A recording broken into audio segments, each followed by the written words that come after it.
Welcome back, class, to another one. Thank you guys so much for attending class today. This is our classroom by the name of the Unspoken Curriculum. If this is your first time in our class, we teach on history as well as politics, and sometimes we combine the two. If you're coming on in today, make sure you sit in the back, all right?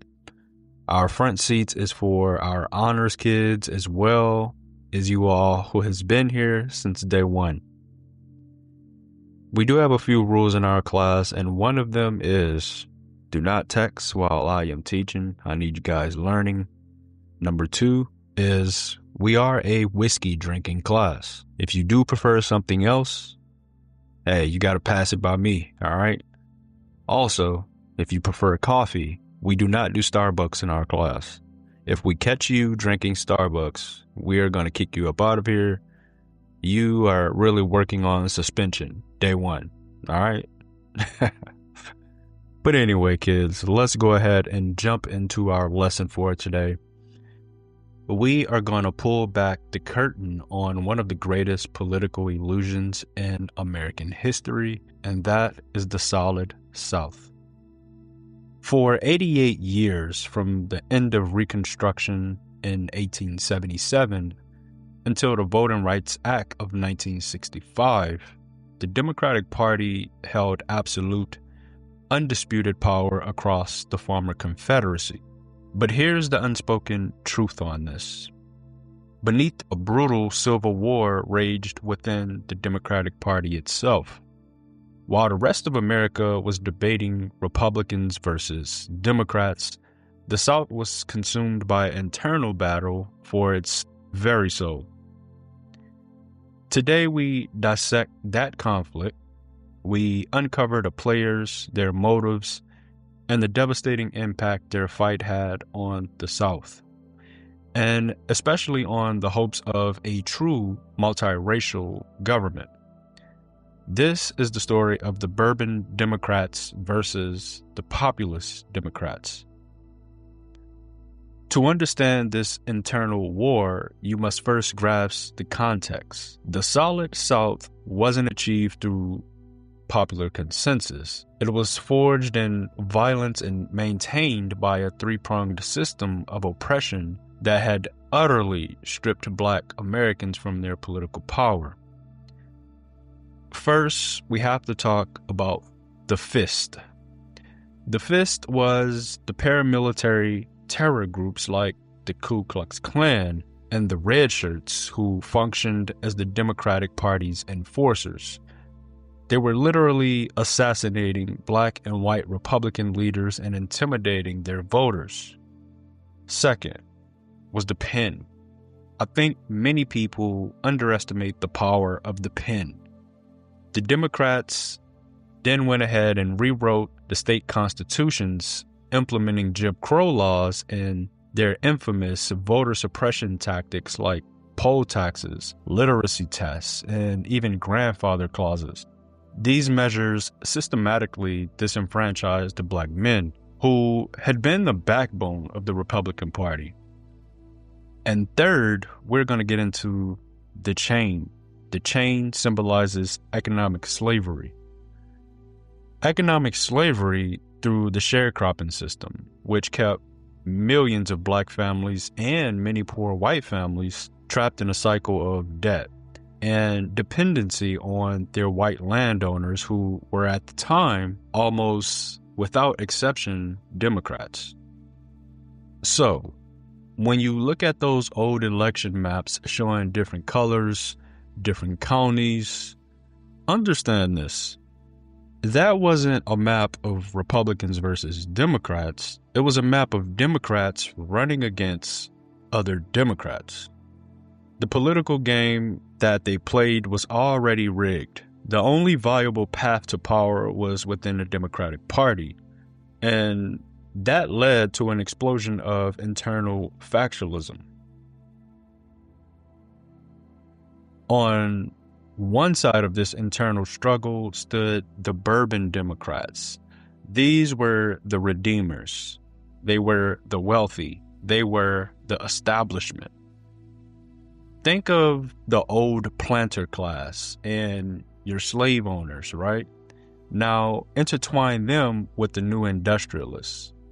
They were the economic elite, the unconstructed Southern aristocracy who had returned to power after Reconstruction. Their ideology was simple: economic conservatism, and they were also unwavering white supremacists.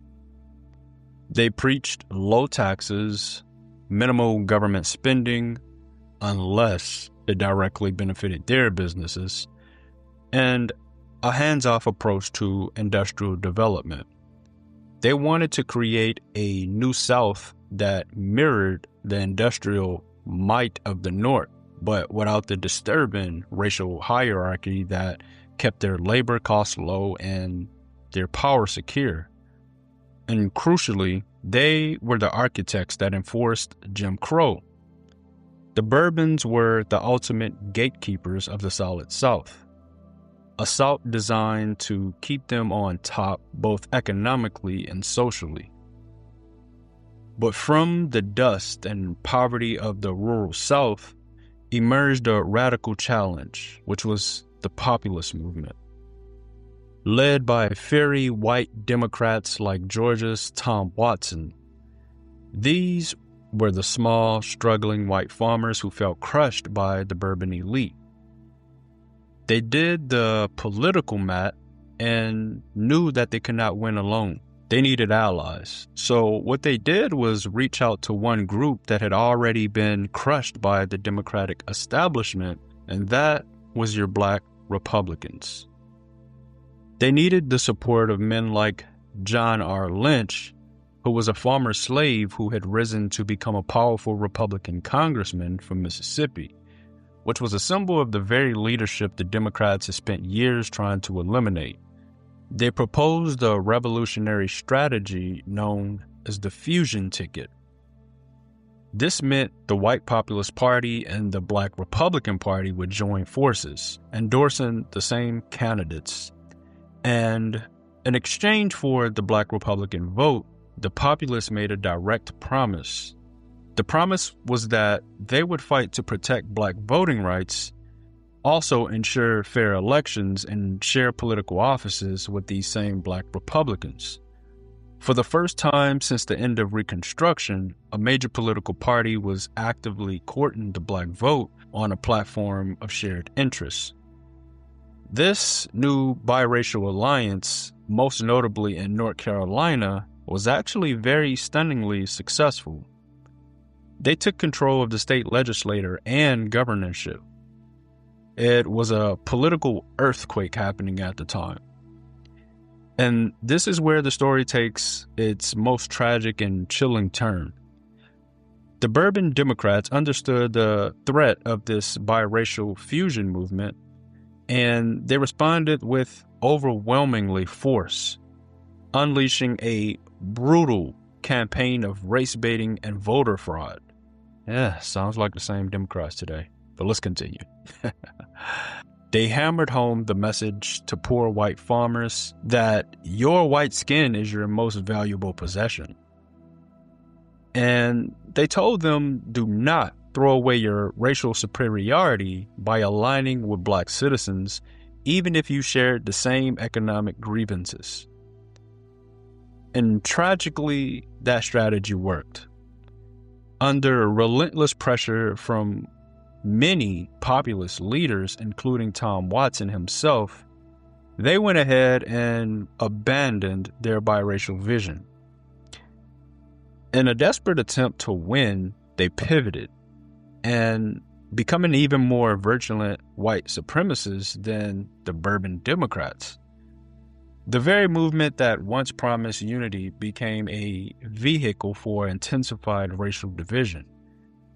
And the result of this is that the Bourbon Democrats ultimately crushed the biracial populist threat. By exploiting racial fear, they ensured that the poor would remain divided and preventing any true challenge to the established power structure of the Solid South. The clash between Bourbon and Populist Democrats reveals a fundamental lesson in our classroom. And that is when there is no meaningful opposition, power struggles move inwards, often with devastating consequences. And tragically, in the South, the weapon of choice to secure internal victory was often the exploitation of racial division. The legacy of this democratic civil war meant that for generations, the only political game around was one designed to maintain democratic white supremacy and economic hierarchy.